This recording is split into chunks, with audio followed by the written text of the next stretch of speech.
Hey everyone, and welcome. Today we are jumping into a topic that, it just hits so close to home for so many therapy students and new clinicians. We're going to talk about that crushing pressure to know everything. And you know what? We're going to challenge that idea and talk about a much more authentic and, honestly, a much better way forward. So if you're in grad school or you're just starting out in your career, does this feel familiar? I'm talking about the endless lists, the DSM criteria, all the different modalities. It can seriously feel like you're trying to drink from a fire hose, right? And the worst part is feeling like if you miss just one drop, you're a complete failure.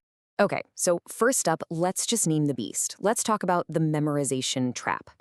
This is that deep-seated belief that your worth as a therapist is somehow tied to how many facts and figures you can perfectly recall at a moment's notice. And this trap, it doesn't just appear out of nowhere. It's born and raised in what the source material calls the academic pressure cooker. You know exactly what I'm talking about. That environment that often rewards spitting back facts over making a real human connection. It's a system designed to make you feel like you're always falling behind. Now, this pressure to memorize everything, it does more than just cause stress. Oh yeah. It's basically a one-way ticket to something even tougher. That downward spiral of self-doubt we all know as impostor syndrome. So what is it, really? Well, you know that little voice in your head? The one that's constantly whispering that you're a fraud?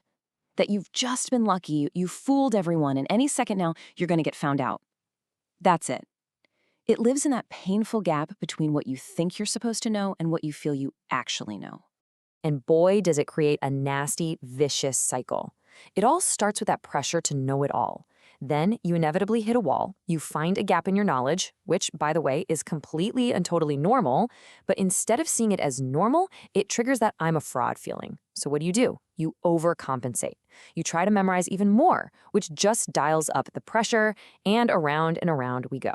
Okay, so if that's the trap, how in the world do we get out? Well, the way out isn't about working harder. It's about a massive shift in focus. It's about letting go of this impossible goal of perfection and leaning into the incredible power of your own authentic presence. Just look at the difference here. On one hand, you have the academic ideal. It's all about rote memorization, flawless application, knowing every single answer. But on the other hand, we have the authentic therapist. And what do they run on? Genuine curiosity, unconditional positive regard, and this is a big one, learning to actually listen to your gut.